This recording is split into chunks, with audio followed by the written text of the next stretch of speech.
కదా ఈయన. అంటే క్విడ్ ప్రోకో వ్యవహారం దగ్గర నుంచి ఈ రోజున అతి భారీ దేశంలోనే అతిపెద్ద స్కామ్ అయిన లెక్కర్ స్కామ్కి బాధ్యుడైన ఆయన, అంటే ఇంకా ఆయన పేరు ఎక్యూజ్డ్ లిస్టులో లేకపోవచ్చు, కానీ మిథున్ రెడ్డి దాకా వచ్చిన తర్వాత ఇంక నెక్స్ట్ ఎవరు? సో ఆయన ఎట్లా ఇంత కాన్ఫిడెంట్గా, ఇంత ఆథెంటిక్గా మీ ప్రభుత్వం మీద నిందలేయగలుగుతున్నాడు? రిషి గారు, ఇప్పుడు కూటమి ప్రభుత్వం అధికారంలోకి వచ్చి 20 నెలలు అవుతుంది. ఈ 20 నెలల్లో కూడా ఈ రాష్ట్రంలో ఏ నమ్మకంతో అయితే రాష్ట్ర ప్రజలు అధికారం ఇచ్చారో అదే నమ్మకాన్ని, అదే విశ్వాసాన్ని ఇవాళ ఈ యొక్క ప్రభుత్వం ప్రజలకు అందజేస్తా ఉంది. కాబట్టి ఇవాళ గ్రౌండ్ రియాలిటీ ఏమంటే, ఈ 20 నెలల కాలంలో ఎక్కడా కూడా వైసీపీ ప్రభుత్వం గురించో, అప్పటి వైసీపీ ప్రభుత్వం గురించో, జగన్మోహన్ రెడ్డి గురించో ఇక ఎక్కడ చర్చ లేదు. ప్రజలందరూ కూడా చాలా సంతృప్తిగా ఉన్నారు. బాగా మనకు అనుకున్నటువంటి సంక్షేమ పథకాలు అందుతున్నాయి, అభివృద్ధి కార్యక్రమాలు జరుగుతూ ఉన్నాయి, పెట్టుబడులు వస్తూ ఉన్నాయి, దాని ద్వారా ఉద్యోగాలు వస్తూ ఉన్నాయి. కాబట్టి ఒక మంచి వాతావరణం ఇవాళ మన రాష్ట్రంలో ఉంది. కాబట్టి ఇవాళ ప్రజలు పూర్తిగా వైసీపీని మర్చిపోతారు అనేటువంటి ఒక భయం పట్టుకుంది ఇవాళ ఆ యొక్క పార్టీ అధ్యక్షులకి.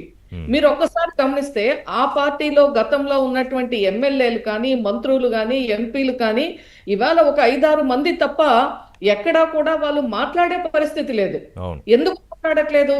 మాట్లాడితే ప్రజలు తిరగబడేటువంటి పరిస్థితి ఉంది కాబట్టి మాట్లాడటం లేదు. కొద్దిమంది కేవలం ఏదో మీడియా కోసమో, వాళ్ళ అధినాయకుడి యొక్క ఒత్తిడి కోసమో, అతని ప్రశంసల కోసమో కొద్దిమంది తపన పడతా ఉన్నారు. కాబట్టి మనం ఇవాళ చర్చిస్తున్నాము అంటేనే ఇవాళ జగన్మోహన్ రెడ్డి కోరుకునేది ఇదే.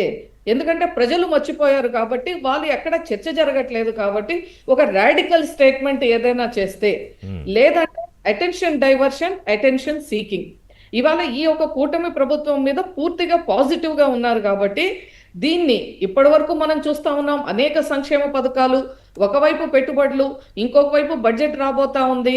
బడ్జెట్ లో మరింత ప్రజారంజకమైనటువంటి బడ్జెట్లు కేంద్రంలో, రాష్ట్రంలో రాబోతా ఉన్నాయి.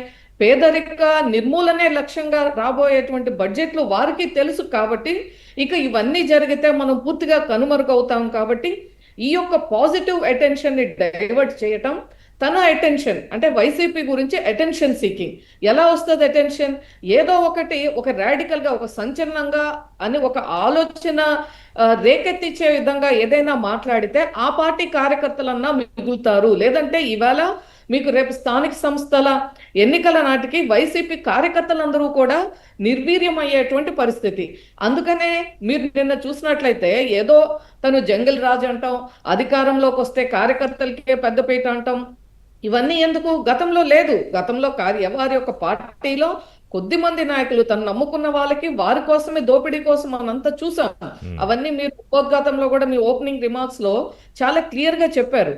కాబట్టి ఇటువంటి పరిస్థితుల్లో కార్యకర్తల్ని కాపాడుకోవాలి, మిగిలిన వాళ్ళు ఎవరైనా ఉంటే.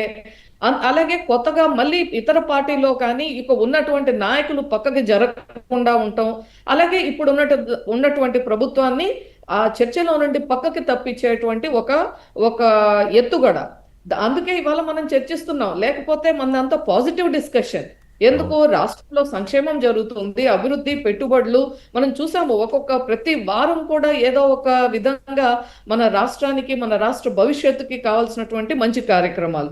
కాబట్టి టీవీల్లో కానీ, మీడియాలో కానీ, స్థానికంగా కానీ, గ్రామాల్లో కానీ, పట్టణాల్లో కానీ జరిగేటువంటి చర్చ అంతా కూడా ఇవాళ ఒక వికసిత్ భారత్ గురించి, అది జరగటానికి దాంట్లో ఉన్నటువంటి ఒక వికసిత్ ఆంధ్ర గురించి. కాబట్టి మనం గతంలో ఏం చూసాం? అసలు ఆదివారం వస్తే ఎక్కడ కూల్చుతారో తెలియదు. ఒక జేసీబీ ప్రభుత్వాన్ని చూసాము.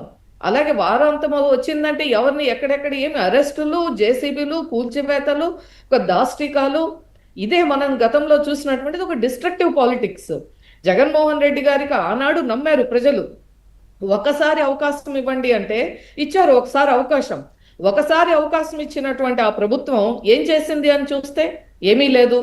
అవినీతి, అడ్డగోలుతనం, అంటే ఒక రాజకీయాల యొక్క ప్రతిష్టని దిగజార్చేటువంటి విధంగా జగన్మోహన్ రెడ్డి గారి పాలన జరిగింది. అందరం విట్నెస్ చేశాము. అందుకే ఆయన ఎన్నిసార్లు బటన్ నొక్కినా, ఏమి చేసినా ప్రజలు నమ్మలేదు.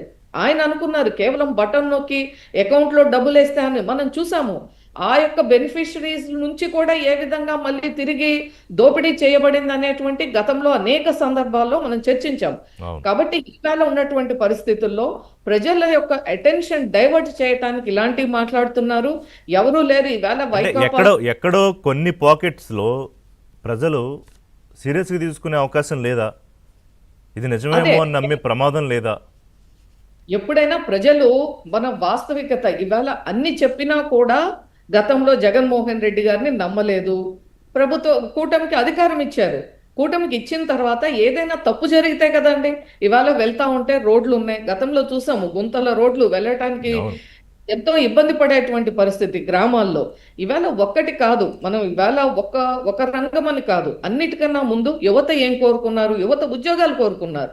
గతంలో ఒకప్పటి ఆంధ్రప్రదేశ్ ఒక ఇమేజ్ కానీ గత 5 సంవత్సరాల్లో మీరు 1924లో ఆంధ్రప్రదేశ్ ఒక ఇమేజ్ ఇప్పటికి కూడా జగన్మోహన్ రెడ్డి గారు పెట్టుబడిదారులకు భరోసా ఇచ్చే విధంగా ఎక్కడైనా మాట్లాడుతున్నారా? మీరు టెండర్ వేస్తే మిమ్మల్ని మేము వచ్చిన తర్వాత ఎంక్వైరీ బెదిరిస్తున్నారు, జైల్లో పెడతామని.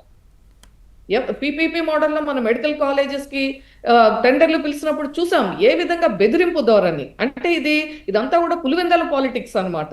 దీన్ని ఇక ప్రజలు ఒకప్పుడు అంటే ఇవన్నీ నమ్మారు రిషి గారు. ఇప్పుడు ఉన్నటువంటి పరిస్థితుల్లో మన ఐ విట్నెస్ ఎవరు చెప్పక్కర్లేదు, ఎవరు చర్చించడం కూడా అవసరం లేదు. ఎందుకంటే ప్రజలు అందరికన్నా ఇవాళ తెలివిగా ఉన్నారు, సోషల్ మీడియాలో అన్ని గమనిస్తా ఉన్నారు. కాబట్టి ఇవాళ ప్రజలు కోరుకునేది అభివృద్ధి, ప్రజలు కోరుకునేది ఒక శాంతియుతమైనటువంటి వాతావరణంలో లా అండ్ ఆర్డర్. ఇవాళ మహిళలకి ఇవాళ ఫ్రీ బస్ రైడ్ ఇచ్చిన తర్వాత దాదాపు 40 కోట్ల మంది ఈ కొద్ది కాలంలోనే వాళ్ళు ఇంతమంది ఫ్రీగా మహిళలు ప్రయాణం చేశారంటే ఇవాళ చూస్తా ఉన్నాం. ఎక్కడికి వెళ్ళినా మీకు దీని మూలంగా నేను ప్రత్యక్షంగా గమనించింది ఋషి గారు, ఎంతో మంది టెంపుల్స్కి వెళ్ళినా ఎక్కడికన్నా వెళ్ళినప్పుడు మహిళలు చాలా భక్తిభావంతో అక్కడికి వస్తున్నారు. ఎందుకు వస్తున్నారు? వారికి ఒక మంచి అవకాశం కలిగింది. ఈ విధంగా అనేక కార్యక్రమాలు జరుగుతూ ఉంటే మనం పెన్షన్ 4,000 రూపాయలు పెన్షన్ ఇస్తామన్నారు. ఈ యొక్క ఆర్థిక పరిస్థితి అధోగతికి అయినటువంటి సందర్భంలో మన ఈ యొక్క కూటమి ప్రభుత్వం అధికారంలోకి వచ్చినప్పటికీ ఇవాళ ప్రజలకు సంతృప్తి స్థాయిలో సంక్షేమం, అనుకోనటువంటి స్థాయిలో ఇవాళ అభివృద్ధి, ఈ రెండు జరుగుతున్నటువంటి తరుణంలో ఈ విధంగా మాట్లాడకపోతే వైసీపీ నిర్వీర్యం అయ్యేటువంటి పరిస్థితి. గతంలో నాగార్జున గారితో కూడా మాట్లాడదాం ఒక బ్రేక్ తర్వాత. నాగార్జున గారు ఒకసారి బ్రేక్ తర్వాత వస్తా. అంటే క్లియర్గా ఇప్పుడు రేణుక్ గారు చెప్పింది కానీ ఆనంద్ సాగర్ గారు ఇంకా స్ట్రిక్ట్గా యాక్ట్ చేయాలి కూటమి ప్రభుత్వం అని అన్నారు. ప్రజలు పట్టించుకోవట్లేదని